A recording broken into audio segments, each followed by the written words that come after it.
Hello there. Today I wanted to go over the books that I read in 2022. Now listen, I am not a book channel, but I do like to read, and it's something that I took up last year, and I really think it was beneficial to me in a million different ways. I just want to encourage anyone that's thinking about reading this year or taking up or setting a reading goal. It's one of their resolutions. I just want to encourage you to pick up the book, start reading, start flipping the pages. For me, I know it started out really slow. I felt like I hadn't read a book in forever. A book for pleasure, I guess you could say, besides like a textbook. But I have gotten into the groove of things, of reading books, just kind of like working it into my life, into my lifestyle. I thought it'd be fun to go over the books that I read this last year, and I did read 17 books.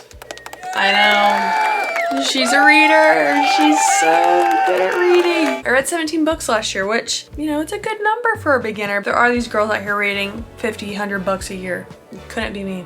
At least not yet. So I did read 17 books, and I am referencing my Goodreads. If you don't know what Goodreads is, it's basically like social media for book readers. You can start your own profile, add your friends, you can update your status on what you're reading, how far along you are, your progress. But it's a great way in general just to track what books you are reading or you have read. I read 5,896 pages in general.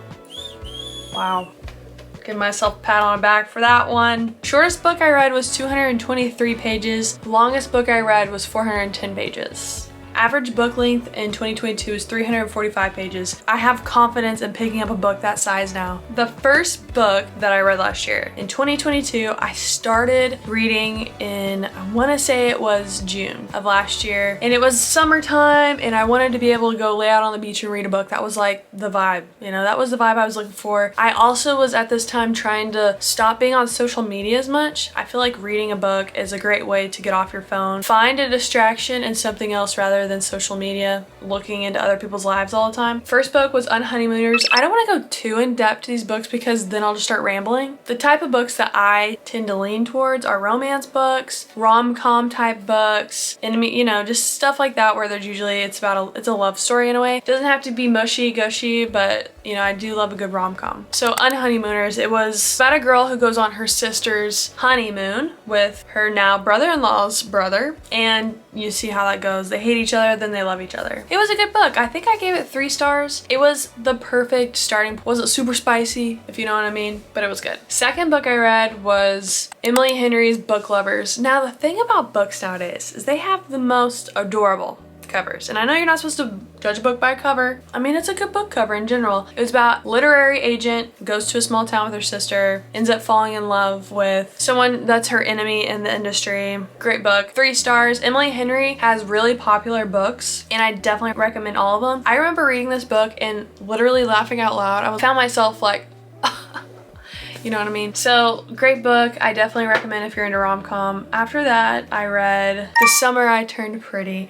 And now this came out on Amazon Prime last year. I loved the books more than I liked the series. I know like that's a common thing that tons of people will say that, but like this is one where I truly liked the book more than the actual Amazon series. Now there are like 2 more books in the series. I don't think I'm gonna read them, but basically it's about this girl and her family that goes to a beach house every summer with her mom's best friend who also has 2 kids, and she has a thing with the boys. So it is good, worth the read. Don't think I'm gonna continue in the series though. Next thing after that, I was home this summer, and me and my mom like to listen to podcasts in the car, and I was like, hey, let's listen to an audiobook. I'm on a book kick, let's do it. I like rom-coms, but she likes thrillers. She loves murder mysteries, psycho thrillers. Got on YouTube. There's a lot of audiobooks on YouTube, and we listened to this. I think it was like 8-hour listen, but it's called Then She Was Gone by Lisa Jewell. I don't even know where to begin with this book. It was good though. It was one of the best mysteries I've read this year. I would give it 4 stars. Definitely worth a read if you're into that kind of book. Next thing I read, if you have dabbled in books or you've ran across a couple book videos before, you know who Colleen Hoover is. The queen of book talk. I feel like in a lot of ways people that start reading start off with her books. They're just like really well written, good stories, love stories. And they're a little bit spicy, you know what I'm saying? I think the first book I read of hers was It Starts With Us, but it was actually like back in 2020 that I read it. I read November 9th by Colleen Hoover. Still to this day, my favorite Colleen Hoover book. It is written every November 9th for 4 or 5 Novembers. First November 9th, the main character that day is very significant to her because things happen to her on that day, and she ends up meeting this guy, and they decided just to meet up every November 9th for 4 years, and then after that time, if they still like each other or interested in each other, then they'll like actually start dating, something like that. The way that this book captured my attention, you end one November 9th immediately wondering what's going to happen next. I rated this 5 stars. I read this book in a day, and I don't do that. Before this year, not a book reader at all, could not get myself to finish a single book, could not capture my attention. This book I read in a day.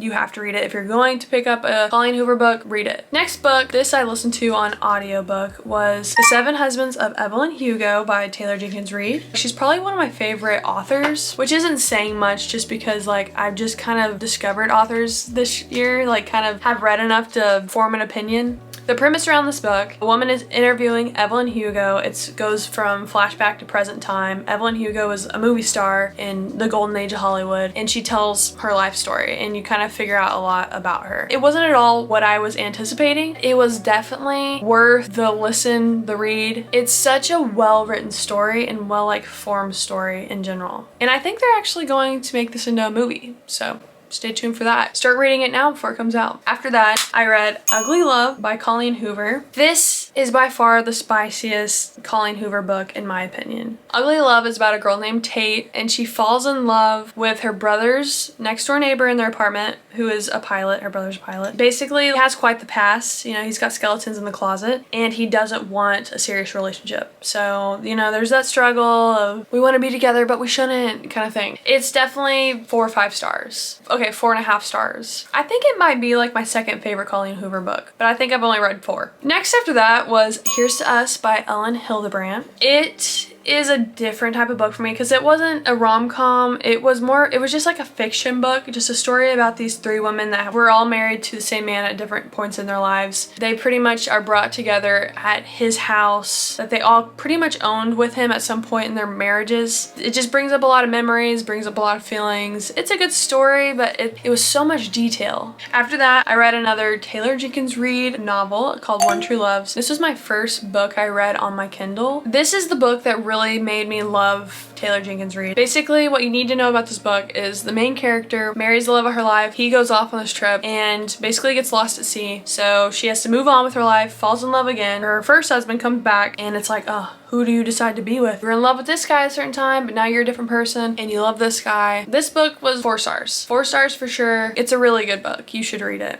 You should read it. After that book, I needed a detox. I needed a detox from all rom-com. So I read Harry Potter, the first book, The Sorcerer's Stone. This was like a palate cleanser in a way. I needed to just like go back to my roots of Harry Potter, read a story that is undeniably good. And this really revived something inside of me for books that were set in fictional worlds of like magic and stuff like that. I read this book so fast. 5 stars, of course. I think for me, Harry Potter books are going to be something I shuffle in every year. It's just when I need a palate cleanser, something just to like get away from lovey-dovey, we hate each other and love each other kind of books. I fell so quickly into like the world of Harry Potter. And I think I read this book for the first time when I was like, I don't know, 3rd grade. 4th grade. So it was very nostalgic, and it was kind of fun to go back and read the book and then rewatch the movie. If you haven't read Harry Potter in a while, you should. After that, I read Funny You Should Ask by Alyssa Sussman. I might give it the best cover of the year. Apparently, it's based off of Chris Evans and a journalist, like a relationship they had. That's pretty much the premise. Is this girl that is a journalist interviews a movie star, you know, the hottest movie star at the moment. They begin to have a relationship. She's like, is this just for the interview or does he really love me?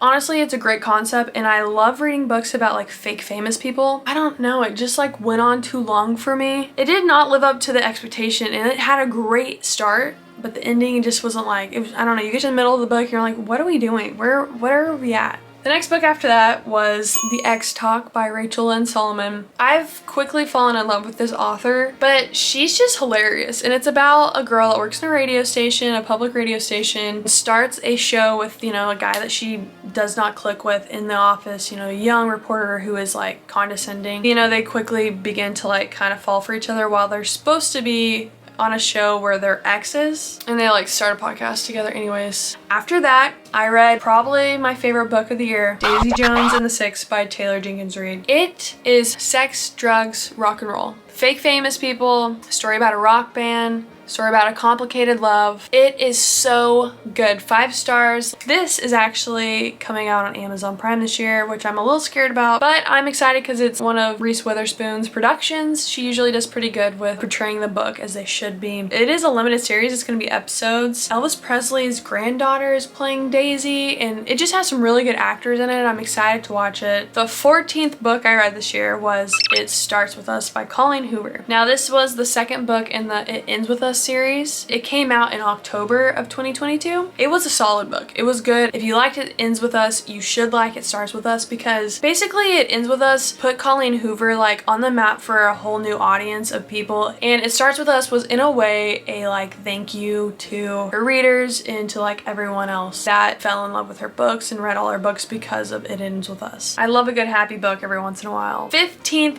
book of the year that I read, which was my goal last year, 15 was. It was actually an audiobook, and that was another Taylor Jenkins Reid book, Carrie Soto's Back, and that was a new book for 2022. It's about a tennis player who, you know, she's super competitive, she set so many records, she did awesome in her career, and someone breaks her record. So she, being the competitive tennis player she is, decides, hey, I'm gonna go back and, you know, reclaim my record. It's just, the entire book is so tennis, and Carrie Soto I did not find to be a very likable character, just because she's so intense and so competitive, so driven about one thing and one thing only. It was just a little hard. I was glad that I listened to it because I don't think I could have read it. I don't think my attention span would have lasted for all of the tennis talk of it. While I do play tennis, this was just like I'm a tennis player, and it was just a little too much for me. I think you'd have to be a die-hard tennis fan to like love Carrie Soto's Back. I could be wrong though. The 16th book of the year that I read, and I read this on my Kindle, was Verity by Colleen Hoover. This book is different from other Colleen Hoover books because it's kind of a mystery. It's kind of a psycho thriller or thriller in general, but it does have a love interest in it, of course. It's about a young author who goes to finish a book series by the author Verity, like goes and lives in her house, you know, do all the research in order to finish the series, ends up having a thing with the husband of Verity. It's crazy. It is literally crazy. I'm not a psycho thriller reader, but like this book was so good. Like 5 stars. You need to read this if you haven't. It's worth the hype. It's worth the hype. And I probably did a terrible job explaining it, but just go look it up for yourself, okay? Worth it. Okay, the last book of my year of 2022 was an audio book because I was doing a lot of driving during the holiday season, was The Idea of You. Now I heard about this because it's also going to be turned into a movie soon. I think Anne Hathaway is playing the main character, and it's based off of fanfic, if I have that correct, of Harry Styles, and basically like a mom getting with Harry Styles. This book is so spicy. Like spicy meter all the way up to caliente. Like it is hot. But it was a great book, and it was a great story. It was just like, the ending was so, I don't know, but it was a good book, and you should read it. And you should read it in general if you don't. That's all I've got to say. My book goal for 2023 is 25 books. I think I will be able to achieve that, maybe go more than that, just because I started reading in the middle of the year last year and got 17 books. I have high hopes for this year. If it's one of your things you want to pick up, do it. Get off your phone, start reading. Read every night before bed. Read when you're bored, when you're tempted to just scroll on TikTok for hours. That's all I've got to say. Thanks for watching. I hope you enjoyed this video. Please like, subscribe, and I'll see you next time, hopefully. Bye.